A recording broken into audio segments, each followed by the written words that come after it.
Now we're going to be talking about the Orthocenter, and this is the one that I remember personally struggling with the most.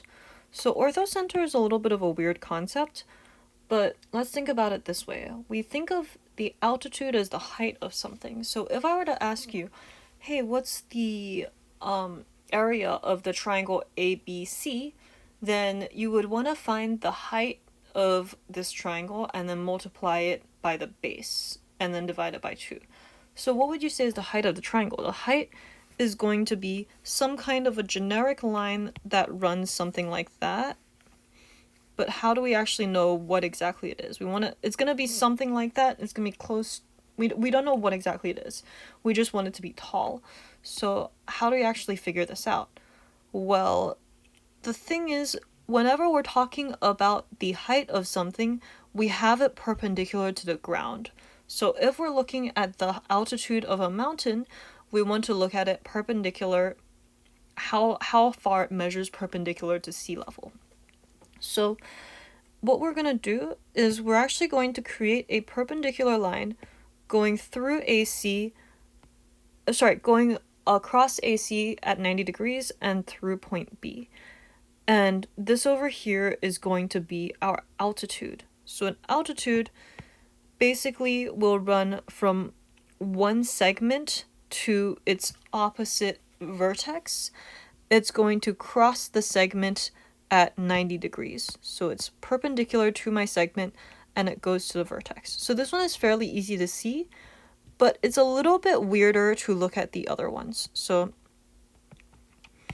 if I look over here, it is fairly easy to understand that BD is the height, but it might be a little bit less easy to understand that over here, if I call this point E, it's harder to see that EA is the height.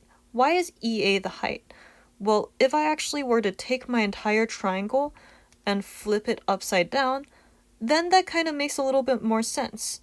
I have CB as my base and EA as the height of my triangle. So over here, we can see that AE intersects CB at a 90-degree angle, and it also goes through point A.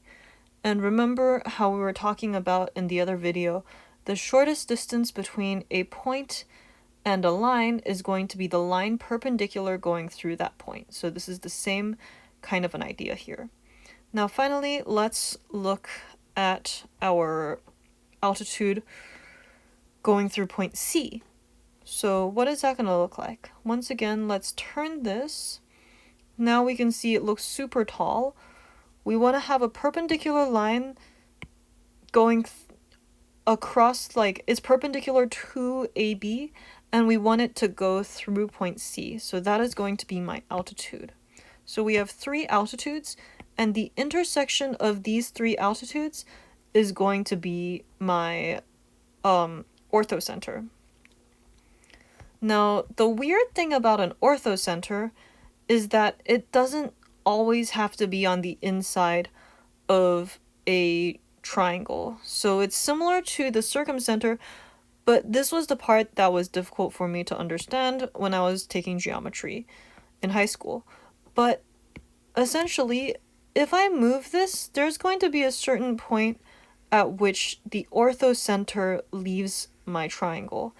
And here we can't exactly see it, but if I were to extend all of my segments, this is going to look a bit messy, but bear with me. If I take this one if I take my segment CF and extend it, and I take my segment AE and extend it, and I take my segment BD and extend it, where the gray lines meet, or let me still change the color back to pink, where my pink lines meet, that's going to be my orthocenter.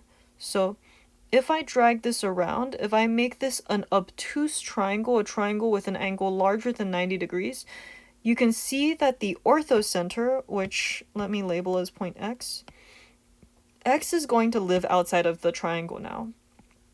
If I move it back to an acute triangle, X goes back to the inside of the triangle. So you can kind of play with that a little bit. The main thing here is that it's a little bit difficult to deal with, but if you remember that everything here is based on height, then orthocenter might make a little bit more sense.